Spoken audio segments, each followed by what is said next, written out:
Hello there. I've got some egg-themed or egg-squisite farmhouse spring and Easter DIYs today, and I can't wait to share them with you. I'm Whitney with Crafty Thoughts and Whatnots. Thank you for joining me. So, for our first pretty little girl here, we're going to take a Dollar Tree canvas. Now, this is just a wall art canvas you can get in their framed. I think I got it at the Dollar Tree in their framed picture frame aisle, that type of thing, but they have all kinds of canvases. So what I'm going to do is deconstruct our canvas. We are going to take her apart. So I took the hanger off, I took the staples out with a flathead screwdriver, and then also used some needle nose pliers to pull them the rest of the way out. And I'm trying to do it as gingerly as I can so I don't mess with this, because this is just a particle board frame right here, but we're going to save her because we're going to make this a reverse canvas. But save your canvas, make sure it's pretty and it matches your outfit. Make sure it matches your outfit, because you got to make sure you look good, right? Well, the crafting outfit, right? It's about matching in the daytime and then also matching all of your crafts. That's how it goes. Now, this is my home decor chalk paint in cottage white. Now, I have a stir stick in here because I added water. This thing is pretty old, but it was starting to gloop up on me. So I added some water and I stirred it for about 17 hours watching TV. But I got it back to life. So I may have bought a jug a little bit too big than what my britches needed, but I added some water, so that's why you see a paint stick in there. So long story short, actually, that was the short answer, believe it or not. So paint this frame completely white. We don't need to paint the back of it where the staples were because we're going to do a reverse canvas, as you will see here. So I painted the insides, outsides, and the top. The back we're leaving blank there, as you see. Now we're going to take our beautiful little canvas here, and we're going to, I personally like to tape it down. So I've got some Dollar Tree masking tape, very inexpensive. You get 3 rolls per pack for $1.25. And here I'm finding the placement of where I want to put back the frame on. So reverse canvassing is finding what you want. I'm using our picture as our background, so I don't need any scrapbook paper, I don't need any of this goodies. And then I'm going to take a very sharp blade here and just kind of go around that. And now we have a very fast reverse canvas. So put your picture hanger back on if you want to, if you want to, and then add way too many staples than is possibly needed for a canvas to ever come undone, because that's how I do it. And then there, you could stop here if you want, but what we're going to do is we're going to do some Easter goodness, some little springtime wonderfulness. I have these little bird nests these are from Michael's. That's Ashland. Yeah, Ashland is Michael's. Now I got them on clearance. Couldn't tell you how much they were because the ink on the price tag has literally faded over the years it's been in my stash. So I'm just going to take the little plastic taggy thing off, and I'm going to take some hot glue, apply that, hold it down for a little bit. Now, I was holding this for a minute. I've spread this up about 6 times, but you want to wait for your hot glue to kind of solidify.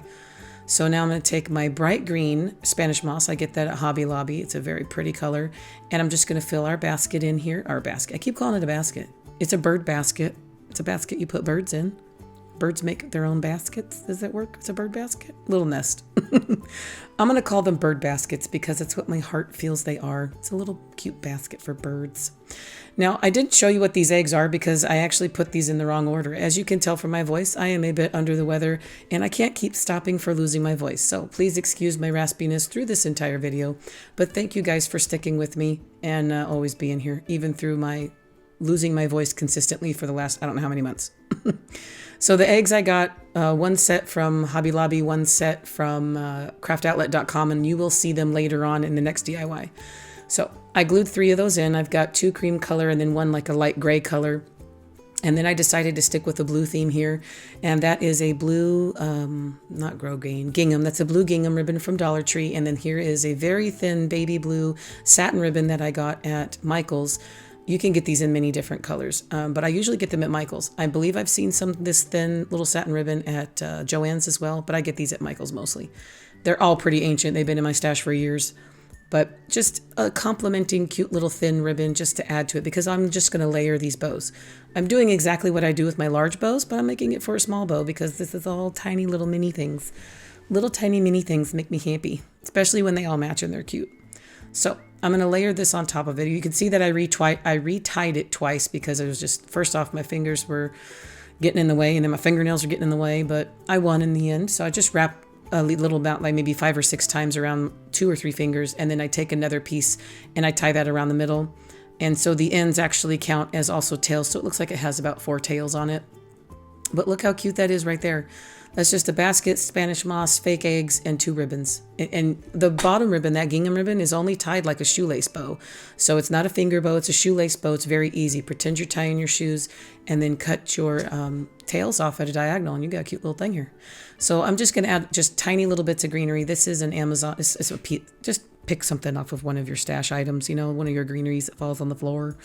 Stuff that falls off in the way to the wayside. They need homes too. So this is a little piece of eucalyptus or boxwood, and I'm pulling actually the leaves off of that as well, and I'm just tucking these things in. Now the little white berries that you see here, little styrofoam berry balls on the end of that, I don't know where I got that. I've had that forever. I used to use it in picture staging, and I have decided to introduce it into our crafting, especially for spring.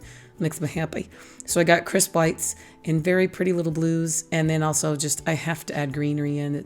It's a habit. If you're not new here, you'll know that I love greenery. If you're new here, you won't know that I live in the desert, so I purchase copious amounts of greenery, hoping that someday I won't have to, and that greenery will just appear in my life because I live in the desert and I like it a lot. Anyways, moving forward, more greenery, tuck it in on both sides, and we've got a cute little fast DIY for Easter and spring. Now this doesn't necessarily scream Easter, but you can add anything to this. You can put some, you know, like a little cross on there. You could put Easter blessings. You can add some wording to it, stamps. You can add some more florals to it. But I honestly think this could even stretch into the summertime before we're, you know, taking our stuff down. But it's just a cute little springy time, you know, new life in the season. You know, insert said story here to make you happy. I love it. You guys tell me what you think.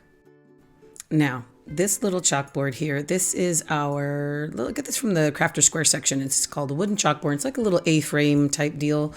And I got him a couple months ago, but I know they still have him because I've seen him recently. I'm going to take it apart I'm just going to take this little black piece off here. I'm going to take the staples out. Now, I'm not putting the staples back in, but it is really easy to put it back together. I will show you in a minute. What I'm going to do is I'm going to stain it, and I forgot to show you, of course, after we rough this up with our finger sander, rough up the chalkboard because we're going to paint that with chalk paint.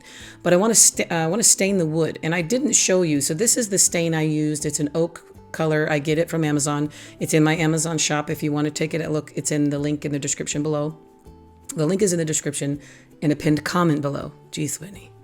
What I want to do, I took a baby wipe and I put the gel stain. Now this is not antique wax. This is a gel stain. I put it on the wood with the baby wipe, and it spreads very evenly, very nice. And the problem with the baby wipe is that on wood items, it leaves these fuzzies off the, it leaves fuzzies behind, and I'm picking them off forever. Now, I also did the inside and the back because I'm extra and I have to have things look finished, even though you can't see the inside of it. But when it's standing up, you're going to see some of it. So I just made sure that I did that. Now, I just wiped the rest of it off with the baby wipe. And then here I'm taking a paper towel to get our baby wipe fuzzies off. But you'll see a couple of those later on too, because man, are they hard to get off of raw wood sometimes. But the baby wipe helps with moving around different stains and paints. It's got, oils and lotions in it, and it helps things slide around together, and it's really nice. So I'm using my folk art home decor chalk paint on this in the same color, cottage white, and I gave it a couple coats. So I'm using just a little travel blow dryer to dry it in between, but I gave it 2 coats. It got a little messy here and there, and I got some paint on the outside, so I used my sander, and I'm just reapplying another coat of the gel stain to the outside and then trying to get some more fuzzies off. But then I also decided here, I picked up a paper towel and I had extra gel stain in it, so I said, let me pretend this is like the wax that I use, because with wax I was like, let me just rub it on everything, just make it uniform. It's like, let's just see what happens. And so I took it and I ended up rubbing it on the white chalkboard part, and it looked so cute that I left it, because farmhouse, it's in my heart. And this is what we look like at the end. So completely transformed, cute little tiny thing. Might be a little bit more effort than you need to put into something, but you guys are gonna love this at the end. It's so cute. It's so cute. So here I'm taking this little poker tool. This is just a really sharp, threatening, ice pick kind of crafty dealy thing that I got at Dollar Tree. Be careful, because you can injure yourself. And I'm putting a tiny bit of glue at the end and then just poking the ends of our little black string back into those holes. Cleaning them up a little bit with some scissors, and it holds just fine. Hot glue. Again, it's not 1,000 pounds. It's not literally it's not a weight bearing item. You're not going to use that as a stilt on a house or anything. You know what I'm saying? So just you can even just put a piece of ribbon on there with some bows or something like that, but I just replaced it with some hot glue. Now I'm going to take this Dollar Tree rub-on transfer set here. I've had this for a while, but I have seen them off and on in different Dollar Trees near me. And I'm going to take the little design parts off of all four corners, and I've decided to do 2 on each side.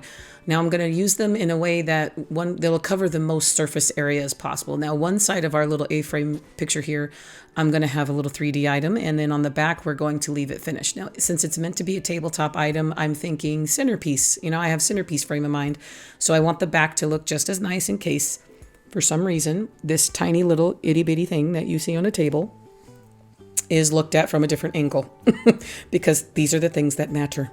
So you take your item, you cut it out, you put it down, you use some sort of hard object to rub that on. Then you take your plastic piece and you rub that over top of it. That's called burnishing. That is an IOD trick that I learned from the Iron Orchid Designs transfers. I use that on every transfer, no matter what brand it is. I rub on with a hard item, and then as I'm pulling the piece off, I'm still trying to rubbing down little pieces that might come off, and then I use the plastic topper to just rub over top to burnish them.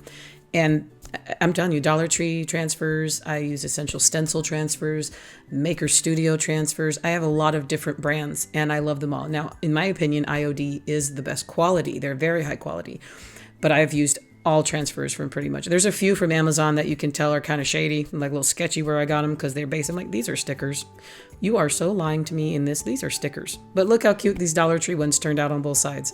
Now I added a couple little tulip looking things on each side. So I'm trying to pick which side I want to put my design on. I'm going to pick the one with the smaller pieces at the top right. So that way, if you look on the back, you have more surface area covered. That's the only reason. Now I'm going to try to make a little fake nest here.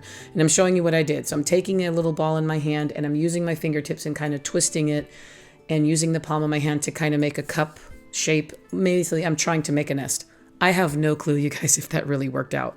Ended up being too big. So I had to take some of the moss from my original little bundle there and make a smaller nest. Same thing. If you have a motion that works, just keep, circling it together, bundling it together. At one point, I kind of rubbed my hands together like I was making meatballs. Now, here's the eggs I was talking about. I glued the Spanish moss down, but we're going to put literally 1 egg on it. So now here I'm showing you where I got them because I used them in my previous DIY. Now I bought this Easter of 2018. Now that's not so bad because you're going to see some stuff from 2014, 2012, who knows. Now these are from Craft Outlet. Now I got a big bundle, a big bag of them for $2.95. You can't be mad at that.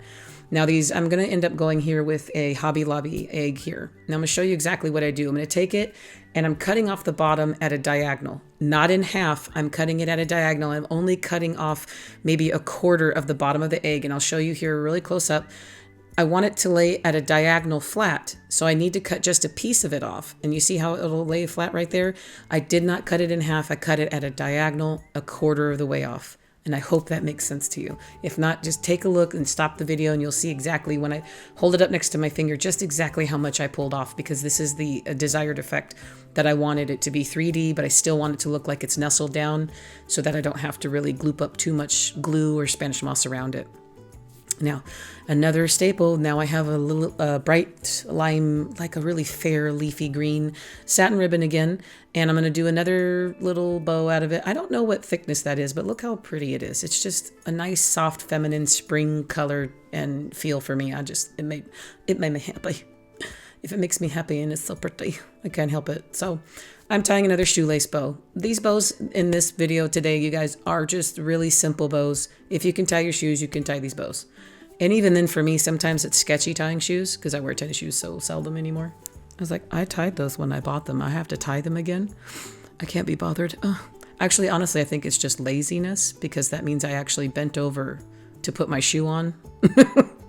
Please tell me I'm not alone. I live in flip-flops. I'm a desert girl. I live in flip-flops. That's what, year round, even in the winter, I'm in flip-flops or some sort of sandal. It's a desert thing. And I am, regardless, I could be freezing ice cold, wearing a hoodie and a sweater with a blanket over my shoulders. I'm in flip-flops. Even my slippers in my house are flip-flop slippers. Yeah, that's me. Anyhow, back to what we're here for, the DIYs. I made another little bow out of the Dollar Tree jute twine, and I just kind of wrapped that around to my fingers maybe 6 times, tied that in the middle with another piece of jute, and we're doing the same thing that we did previously, and we're just going to layer them together.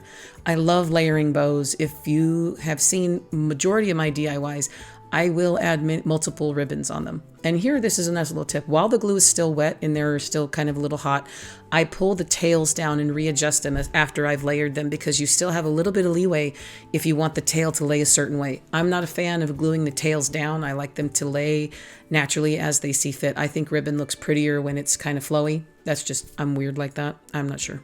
Let me know if you feel the same way. Maybe we're on the same ribbon length. Who knows? Now, again, I'm doing the same again, but this is even on a smaller scale with the piece, a piece of the tip of one of the Amazon. I want to say it is eucalyptus, but it might be boxwood. I'm not sure. And then again, more of me cutting up those little tiny little white styrofoam. It's almost like a baby's breath. You can get away with all kinds of little tiny itty bitty little pieces that fall off of the middles of flowers or stems and things. And I'm just layering them on either side of the egg behind the bow. And you have these cute little tiny arrangements. So now I got a little bitty bird's nest on a cute little A-frame sign. And I love how it turned out. Now, see that? That might be glue. That's either glue or baby white fuzzy. I'm not sure, but I tried to cut most of it out. I was pulling baby white fuzzies off of this thing for a while. But it's all clean. It's all good now. And here she is. Isn't she cute? She's so pretty. She's so pretty. I love her. She makes me happy. And I love that I took some of that gel stain and put that in there on top of the white paint. It made it more, just a little bit of something. I have to distress everything. I have to put just a little bit of farmhouse in everything. I don't know what it is about me, because I don't live on a farm. And I don't even know if I would live. I mean, I would take, I don't know, maybe a wiener dog farm. Do they make wiener dog farms? Sunflower farm? Sunflowers and wiener dogs? What do you guys think? All right, join me. Y'all, if I ever get a wiener dog sunflower farm, you're all invited. We can have a party. Anyways, back to what we were at hand. Here's the back of it. So the front, and then here's the back. So even if the back looks great, you want to flip it around when it's out of season, you still have a pretty neutral farmhouse piece. All right, now our last DIY. We are going to recycle an egg carton. And with the price of eggs lately, this right here is probably worth as much as the eggs were originally. So anyhow, we're just going to flaunt our money since we bought some eggs. And I'm going to use the carton. Now I want to make this like a cute little, almost looks like you bought some flowers and eggs from a farmer's market. So it's just one of those little cartons. I'm going to cut it up and just make it into 6 slots. So I'm taking it and I just cut the edges off, both sides. I cut the lid off, and now I'm taking scissors and cutting down each side. Now take your sander just to rough up the cut edges, because I don't want it to look clean. And now I'm going to take here we go, 2014. So I bought these back in 2014. Now these are my last 3 eggs of these little Easter eggs, and they're kind of a hard plastic. And what I'm doing is I'm using the hot end of my glue gun here, and I'm making a hole in it so I can glue them into some sticks, because we are going to need to hold on to them fairly easily to paint them and distress them. So now I'm taking everything, and I'm going to use my same folk art home decor in the color cottage white, and I'm going to give everything a nice good coat. Now the eggs took 2 coats of white because we had the green and blue to cover, and the carton itself did absorb some paint, but I had already mixed up my paint and kind of watered it down a little bit, so it wasn't really the end of the world, but it did take a minute. And I'm like, when you're done, I'm like, I don't even notice if it's white anymore, but it does. It makes an impact. If I'd left it this weird gray color, not weird, but if I'd left it the gray color, it wouldn't have spoke to me. I wanted it to be bright, crispy, like I'm talking about chicken. Technically eggs, yeah. See what I'm doing here? I'm like talking about eggs, and then I see an egg carton, and I wanted a crisp white color, but I'm like crispy like chicken. Could take anything back to food. Anyhow, after everything's got a great, good, solid coat on all of it, I'm going to take my Waverly Antique Wax, and I'm going to distress the life into it. Not out of it, into it. We're going to make this look like it's been sitting out and it's weathered and it has all those beautiful, good aged spots on it, when really it's just something I did on purpose to make me happy.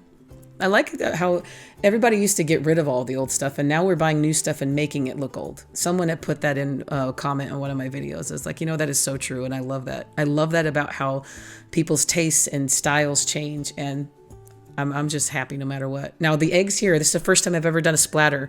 I took the same brush, it's a chip brush, and my antique wax, and I'm just using my thumb, and I'm using my thumb going up the bristles, and it didn't get messy. I was so worried it was going to fly everywhere all over my face. It didn't. I had very little also loaded on there, but look at the impact. It's perfect. And also we're going to glue these in, so I really only needed to make sure that the top of the egg had a pretty little speckles on it. And I love it, because a lot of the store-bought stuff is like, it looks like literally somebody sneezed on them. You know, not in a gross way. Sorry if that's too graphic for you. But it's like, that's sort of not right. And I have to paint over that and then put more speckles on it. What we do for our own crafts. So here's what we look like after we're done. We've distressed it, and all I did was brush my the rest of the wax that was left on my brush over the top of that, just like you would be dry brushing on something. Now we're going to add our styrofoam, but here, look at our eggs. So we can take them off of these stems that we glued them to, and we're going to place them in. I'm going to put them in an odd pattern because I don't want things to just be 3 and 3, but I'm going to put the 2 at the top and 1 at the bottom. And now to fill the other little empty holes here, we're going to put a little bit of styrofoam. So this is my styrofoam junk bucket. I'm just grabbing little pieces that I can cut down in there, and that way I'm going to put some Spanish moss and some flowers, and it has something to grip onto. If you don't have this, you can literally glue them to the egg carton. It's not like detrimental if you don't, but I needed to put a little bit of I needed to have a little bit of a bites for the flowers I plan on using. And now this is just my regular colored Spanish moss that I got. I like getting my moss at Hobby Lobby. The Dollar Tree stuff just seems like such a tiny amount for $1.25, and again, it's comparable, and sometimes it's just not as good as I like. So I just buy a bigger bag. Is all I'm buying is a much bigger bag, and I go through it like crazy, so it's all good. Now I'm going to glue my eggs down, and I'm kind of tilting them. That's important to me. If it's not important to you, please do as whatever makes your eyes happy. But I made the back ones kind of tilt left and right. If you can see here, one goes a little left, one goes a little right. And that front one is going straight up and down. That is something that I personally made sure I wanted to do because that's where, you know, sometimes the little tiny details is what makes you happy the most. For me, I knew I wanted them to not be 3 in a row and then flowers in the front. I wanted them to be off center, and I wanted them to be a little bit diagonal left and right. So that's part of the, you know, crafty madness that comes out when I'm making things. So I just wanted to share that with you guys. Now, I'm just adding these Dollar Tree little berry. I forgot. I showed the camera, and because I was talking right through it, I was jibber jabbering. I didn't read. You saw what they were. I get them at Dollar Tree quite often, and I'm just cutting them up. I'm cutting them off in the buds themselves. The middle bud up front, I cut that bud in half, but then you're going to see me right here take it off, and I'm going to use the bottom part right next to it. So I did cut the bud in half, but I'm using it right next to it, kind of like to layer it so it's like the front. You know, the person in the front center of every group photo is always the shortest. That's me. I'm raising my hand. You just can't see. Whitney, we need you in the front, just because I'm always the shortest person in every group, guaranteed. Now, the longer stems here, the longer grass ones, I left the length they are, but you see these little leaves there that you see off to the side. They got like a little bit of a scallop look. I cut those down. They were really long, and I'm just tucking them in between the moss and the eggs and the flowers, and I'm just putting them in a random order just to make it look like it was just like a cute little collection of wildflowers. Like you went through, you picked up some eggs at the farmer's market, and you found these pretty flowers. They gave you this cute little, oh, someone's woke up and they shook their ears. Zoe's awake, guys. Zoe says hello with her cute little snoofer. She's looking at me. But anyways, what do you think? I love this. It's like a cute little bundle of farmer's market goodness. And look how the lighting here, this is my studio lights in my garage. This is where I take the pictures and do the video for you guys here. The color comes alive because these little flowers from Dollar Tree are like a yellowy, limey green, kind of yellow and cream. And I think it just adds a very pretty spring element to it. So again, you could leave these out year round or even just through spring and summer, and it's more farmhouse, but it does scream spring and Easter, new life, the beginning of the season. So that's my DIYs for today, guys. I think these 3 turned out. I didn't mean to do only eggs because I think my last videos were like mostly bunnies with like 1 egg in it, and I was like, I'm really not planning these out like I planned. I'm not planning them like I planned. That's okay. If you know what I mean, work with me here, guys. I had to take a trip this week, so this video is a little bit shorter, and they seem like smaller projects, but let me know if you think maybe you want more DIYs, less DIYs, more detail, longer items. You guys tell me how things are going with you. How do you feel? And do you like these? Would you do these as well? I had a great time making them. I love making stuff, and I love sharing it. When I was making these, I said, I cannot wait to share it with you. All my YouTubers, I love you all so much. Now, I have a coffee page, so I want to thank every single person who has donated to me. If you like my videos, if you learned something from me, consider buying me a coffee. It goes towards maintaining my channel. And with all that said, I want to say, deep down, I love you all more than I can possibly say in words. Many hugs, happy crafting, and I'll see you in the next video. Bye-bye for now.